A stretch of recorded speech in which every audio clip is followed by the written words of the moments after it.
When your cabbage is ready to be picked, it's going to be nice and firm, the head of the cabbage, and you're going to go a couple of leaves down. You're going to have to get as close to the base as you can and cut it.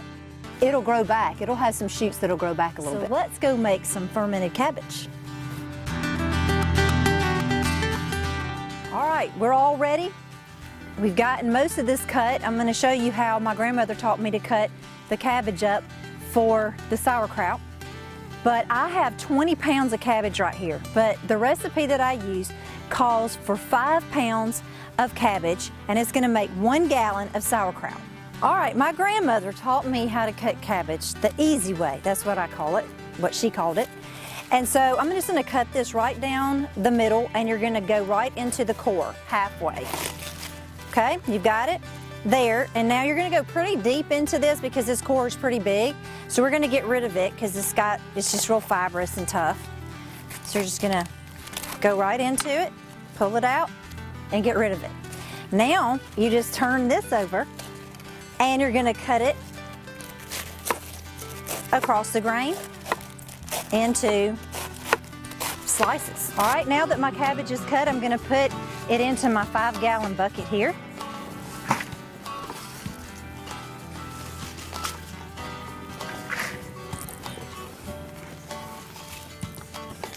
Then I'm going to bring my bucket up here and add a little bit more to it where it's about half full. All right, now I'm going to put my pickling salt into my cabbage. I'm not going to put it all at once because I'm going to be massaging it through all of this. This is my 20 pounds. I have about 3/4 cup of pickling salt. If you're doing the 5 pound, which is my recipe, then you would use about 3 tablespoons to the 5 pounds. And you're going to just do it in different shifts, so to speak. If you wanted to use kosher salt, you could use kosher salt, but you would need to weigh it. It's different. You would need to weigh it in ounces as opposed to 3/4 cup or 3 tablespoons. I'm also using caraway seeds, 1 tablespoon to the 5 pounds of your cabbage, and if you're doing the 20 like I have, then I have about 1/4 cup. Now I'm going to massage this salt really good into my cabbage, and as I do this, it's going to draw the moisture out of the cabbage, and it's going to begin to wilt. Some people leave this out overnight, leave the cabbage out on the counter 12 hours overnight. Some just do it for 3 hours until it wilts enough that you can put it into your crock. You can go to my website, gameandgarden.com, and look up sauerkraut recipe or fermenting, and in the search box, and you'll be able to get to it right away. Okay, I'm going to add about 1/4 of my caraway seeds. Mix it in here. I can already tell that my cabbage is losing moisture and it's beginning to wilt. If you can remember a few minutes ago, it was almost over half full, and now it seems to be about 1/4 of the way full. I'm going to go ahead and add some more cabbage into my bucket. And since I'm outside, I don't really have to be all that neat. That's a wonderful thing, because even in my kitchen, I wouldn't be. Now, I'm going to add a little bit more salt to it. Now, massage that in.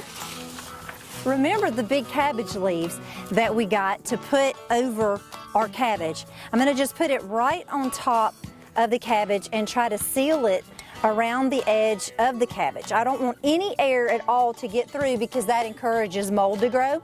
The mold isn't going to hurt you, and you can scoop it out, whatever you want to do, but I'd rather not have it in there if I can help it, and this will help. And then you're going to need some sort of weights. So this crock came with these weights, and so I'm just going to place them right inside so that it weights it down and encourages fermentation.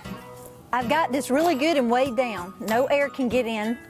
And I'm going to further ensure that by putting some water around the lid right here, around the top. I'm going to put the lid on it. That's going to ensure a tight seal where CO2 can escape, but air can't get in. And that is going to help this fermentation process to take place. You are going to love, love, love your cabbage.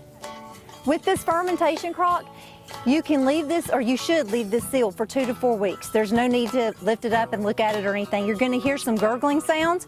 You're gonna hear some bubbling. That's all good. That's music to your ears. You know the crock is doing what it's supposed to be doing. When this is done, after 2 to 4 weeks, take it out, put it in your refrigerator for 2 months. You can it, leave it in your pantry, put it on your peas in the summer, have it with your frankfurter. Whatever you want to do with it, but just have it often. It's very, very good for you and very tasty. The joys of making everything on your own. I have my sauerkraut, which is so delicious, and my deer sausage and homemade sourdough bread buns. How can life get any better? I'm gonna put my mustard on here. And then I'm going to put my sauerkraut on there, and that is going to be absolutely enough for anybody. This is fit for a king. All right, my sauerkraut hot dog. This is just fantastic. The crunchiness of the sauerkraut goes perfectly with this venison sausage, and the sourdough bread, all of it just plays so good together. This is absolutely fantastic. Happy cooking and happy eating.